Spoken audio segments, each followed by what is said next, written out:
En 1960, j'ai passé un an aux Beaux-Arts dans les classes d'architecture. Dès ce moment, la question était très claire dans mon esprit. Que faire pour sortir de l'expressionnisme abstrait? Comment trouver une autre expression artistique?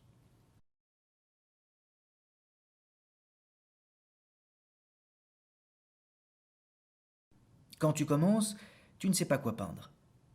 Je voulais trouver une structure et j'avais en tête ce jeu de jaquet que j'avais toujours eu sous les yeux chez mes parents et qui présentait une structure simple, géométrique. La structure du jeu et son rapport avec mon nom s'imbriquaient. Il me permettait de sortir d'une peinture un peu floue, comme l'était l'abstraction de cette époque, et en même temps de pratiquer une abstraction qui trouvait son origine dans le réel.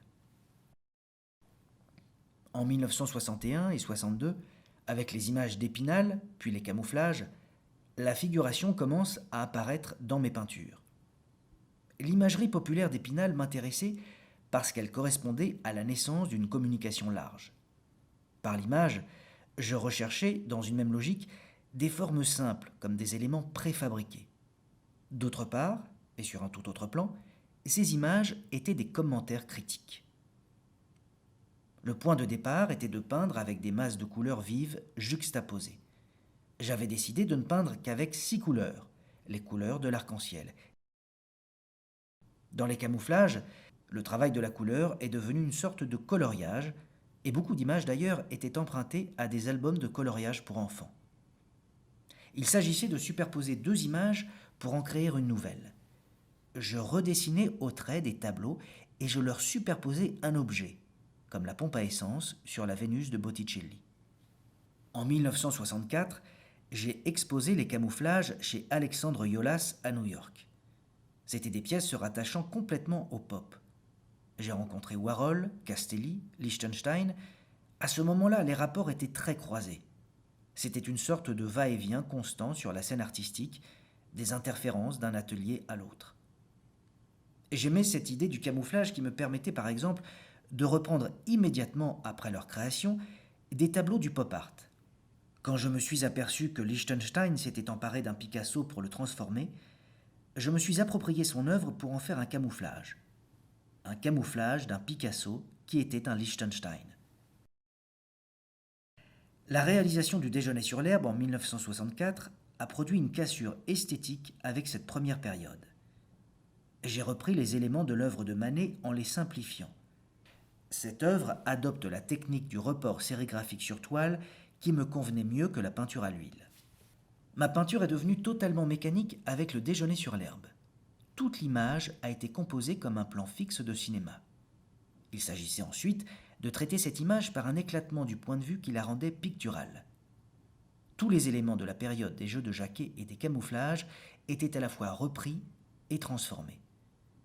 Ce qui était peint auparavant en 6 couleurs était désormais peint en 3 couleurs et ces 3 couleurs se superposaient au lieu de se juxtaposer. Toute la série des portraits d'hommes a été fabriquée la même semaine que le déjeuner. Ce qui était important, c'était le traitement de la surface imprimée avec un agrandissement en très gros points. Plus les points sont gros, mieux l'image disparaît. Mais en définitive, elle demeure toujours reconnaissable. Il suffit que le spectateur se place à la bonne distance pour la lire. Ce travail entrepris avec le Déjeuner sur l'herbe n'a pas été clos. J'ai repris d'autres images provenant de l'histoire de l'art. Olympia, Gabriel d'Estrée, La Source d'après Ingres. Dans la série Bulldozer, composée de 12 pièces de même format présentant 12 trames différentes, ces 12 trames ne sont pas réalisées avec des agrandissements identiques. Le point est partout. Quand j'ai commencé à peindre la Terre, cela relevait du même registre, c'est-à-dire d'une vision de la planète en tant que point, telle que la montrent les premières vraies photos prises par les astronautes américains partis pour la Lune en 1969. Et l'image de First Breakfast est tramée en cercles concentriques. J'avais placé le centre de ces cercles sur la pyramide de Khéops, de manière à marquer ce point de la Terre très particulier. J'ai travaillé pendant 10 ans à partir de First Breakfast autour des agrandissements et des détails. Les visions de la Terre marquent la volonté d'aller à la recherche d'images très profondes. En ce sens, elles sont très différentes des camouflages. Dans les visions de la Terre, on ne trouve pas de superposition, mais des visions qui naissent de l'observation d'une réalité dite naturelle. Ce sont des visions qui existent dans notre propre imagerie mentale. À travers les continents, les nuages, on cherche à saisir quelque chose de concret. Le passage aux donuts a été très simple. Les donuts intègrent des formes que j'avais inventées en sculpture. Ce qui m'intéressait, c'est de prendre la peau de la Terre, c'est-à-dire la biosphère qui nous permet à nous autres d'être là.